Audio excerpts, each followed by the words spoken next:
What's happening, folks? Back with another reaction, back with some more Suzanne Vega, and I want to give a big thanks to all those who've contributed to the Suzanne journey thus far and or are waiting, and in that regard, thank you to Darren, who has provided Flying with Angels, which we haven't started. He did make a, I think, partially joking suggestion that, oh, well, you should go through the albums you've started and Flying with Angels all at the same time. I may, in fact, jump around a bit, but for the time being, I'm going to keep going with Days of Open Hand, which, if you remember, I went to 99 Fahrenheit degrees, and then I decided to jump back to Days of Open Hand, if only because I did that mini song documentary about Tom's Diner, and she's talking about that album and how it wasn't quite doing what people expected on tour, and they weren't selling out shows, and then the DNA remix of Tom's Diner really hit, and that sort of, changed things and, sort of brought about greater interest. So yeah, we'll keep going with this album, but at some point, who knows, maybe I'll start this at the same time. Thank you again to Sofia for providing the first couple albums, as well as to Seb for providing other albums, including Days of Open Hand here. And the second track on the album is Men at War, is that right? Is it Men at War?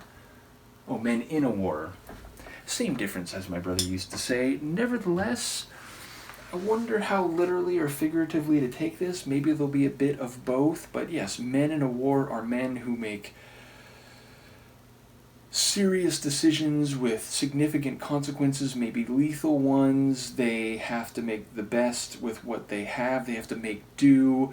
They are in danger, but they can also, of course, be violent, and there are all sorts of activities or considerations that are less germane to civilian or peacetime situations than they are to war. Now, again, if it's figurative, of course, it could be, a war could be a relationship, or a war could be an argument, or a difference of perspective. There could be any manner of metaphorical meanings here, and even if it is clearly one or the other in terms of figurative or literal, Suzanne's lyrics and her storytelling, they're often poetic, and they're, sort of representational. They are not always easy for me to read on a first listen, even when I am hearing the words. So I'll try to do what I can. Do let me know if you have insight. This is Suzanne Vega. The song is Men in a War,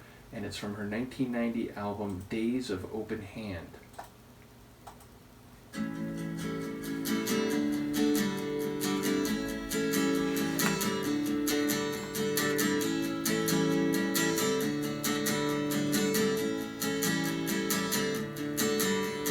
Men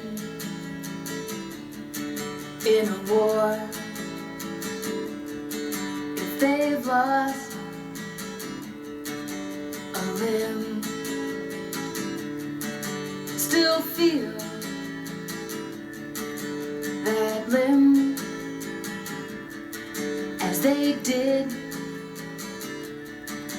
before. Men in a war, they've lost a limb, still feel that limb as they did before. He lay on a cot, he was drenched in sweat, he was mute and staring, but feeling a thing he had not.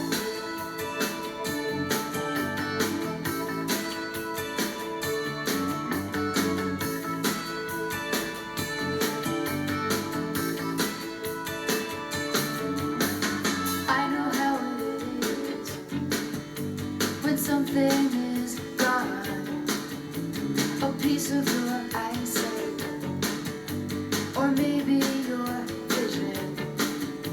A corner of sense goes blank on the screen, a piece of the skin is filled in by hand. You know that it was, and now it is not, so you just make do with whatever you got.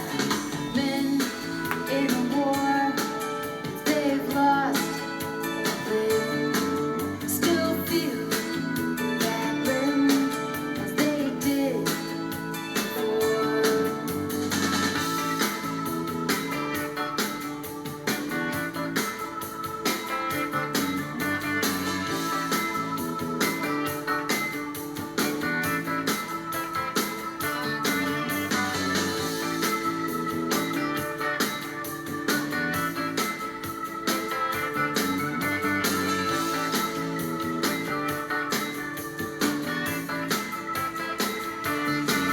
If your nerve is cut, you're kept on the stretch. You can't feel your will, you can't find your gut. And she lay on her back, she was sure she was hidden, she was mute and staring, not feeling the thing that she did.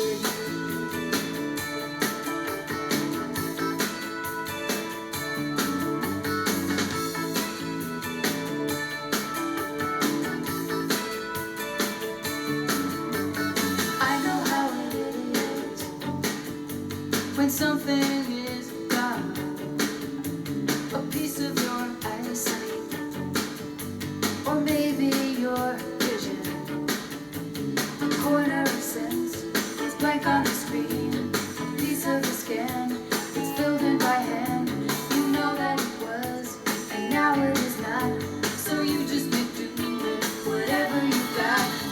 Men in a war, if they've lost a limb, still feel that limb as they did before.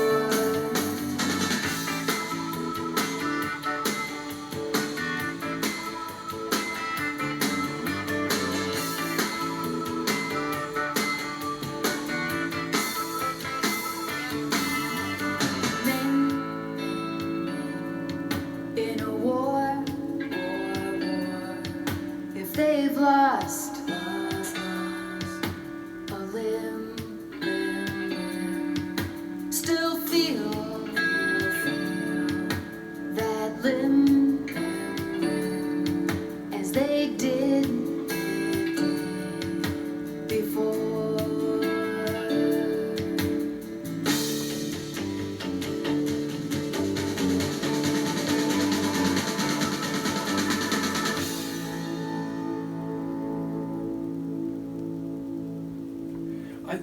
It's exactly what I said. It's like I heard some of the lines, and it feels like in some respects she's talking more literally, but I think you could extrapolate some of the lines figuratively. I am happy that I anticipated the phrase "make do with what you've got," because again, the idea when you're in a situation where you can't just easily receive supplies or go looking for what you need, and where time is of the essence and danger lies in every decision you make.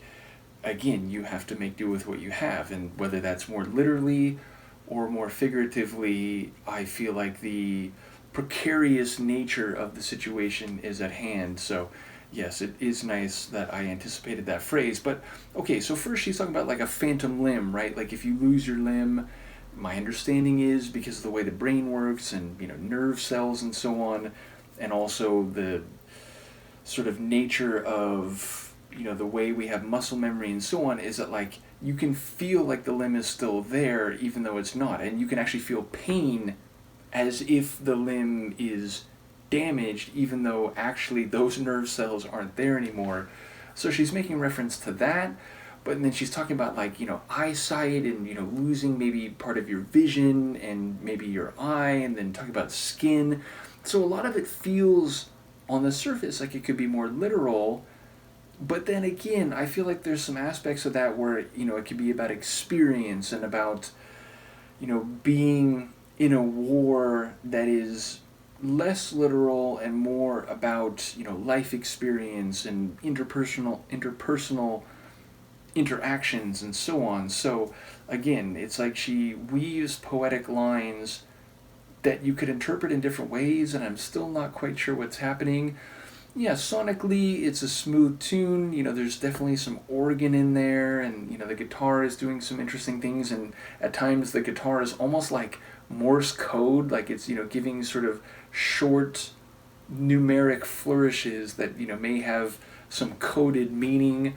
But yeah, definitely an enjoyable tune sonically, and her voice, as it often is like, it's not pushing too hard, but it's not like soft and whispered. It's just kind of smooth, almost detached, but I don't mean that in a critical way, but it's almost like, she's just kind of articulating her thoughts, and, she's sort of thinking out some ideas and we're here in her presence as she's doing that. So yeah, a really compelling tune. I am keen to hear if anyone has any insights about the lyrics, but yeah, it's like she is an artist, and I keep thinking this as we listen to her music. So it's a testament to her kind of doing her own thing, even if, again, it's not always, or at least immediately, received with as much acclaim. Though it is funny because in that song documentary she talks about, but I've had so many like records sold. She talks about like millions records sold and so on. So she's aware, like, I can be artistic and still be successful at the same time, which apparently was like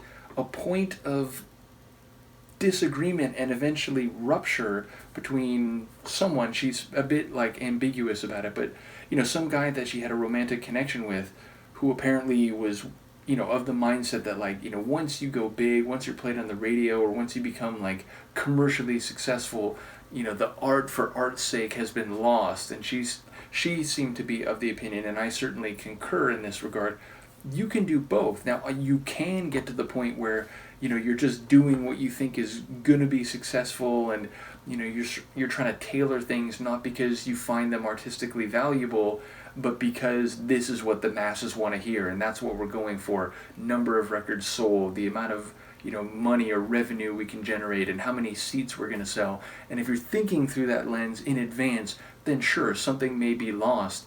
But she was basically saying that she eventually went her separate ways with this guy because he felt like, oh, well, you've sold out, and you're just about commercialism and so on. But if you listen to her music, I don't see how you could ever come to that conclusion. So in any case, another cool tune from Suzanne. Let me know what you think, and I will see you next time. Peace.